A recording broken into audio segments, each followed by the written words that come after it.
things were beautiful, and everything was green. It was already October. I can still smell the olive scent going through my nose.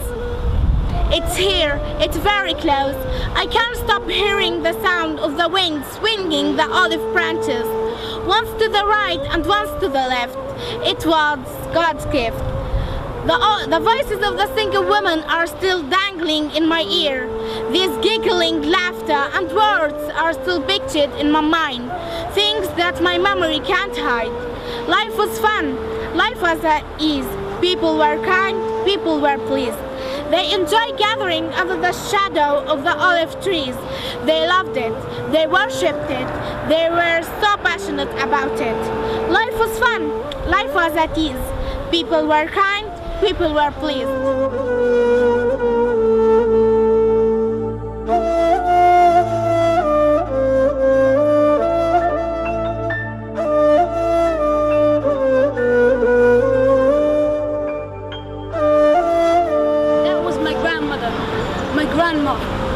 Her friends and her relatives were all put to death on Monday, the 29th of October, 1956.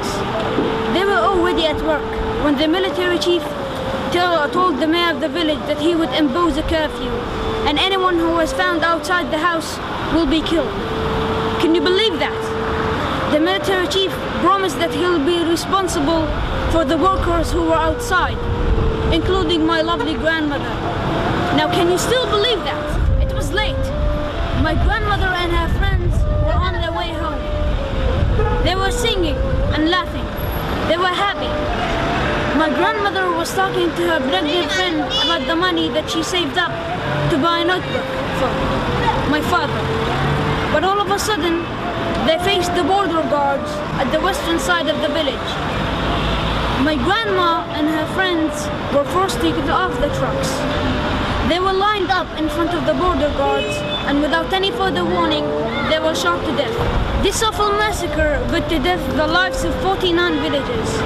The majority of these victims were mostly children and women, including my young and beautiful grandmother. These innocent civilians were murdered by the heartless soldiers in cold blood, and their only sin was that they wanted to get back home after a hard Labor Day.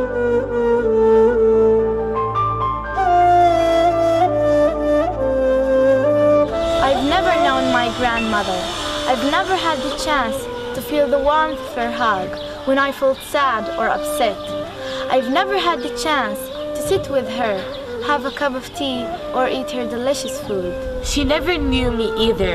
She never combed my hair or poured kisses on my cheeks. What happened, you might ask? Well, my grandmother was killed, along with 8 other people. I can't imagine her standing there with her friend, thinking about her sons and pondering on moments in her life. I can clearly picture her face full of fear and horror. When I was old enough to understand the horrible massacre that happened in my peaceful village, I felt angry, and I hated the people responsible and condemned them as one. They stole those moments with my grandma from me. They kept me from having memories with her, like many kids in my class. But then I got wiser, and I understood that being angry hurts only me. And all I can do is keep my grandma's memory in my mind and heart, and remind others so they won't forget. Many others like me, many who didn't get to know their grandmas, moms, dads, or sisters and brothers, many who think they missed out.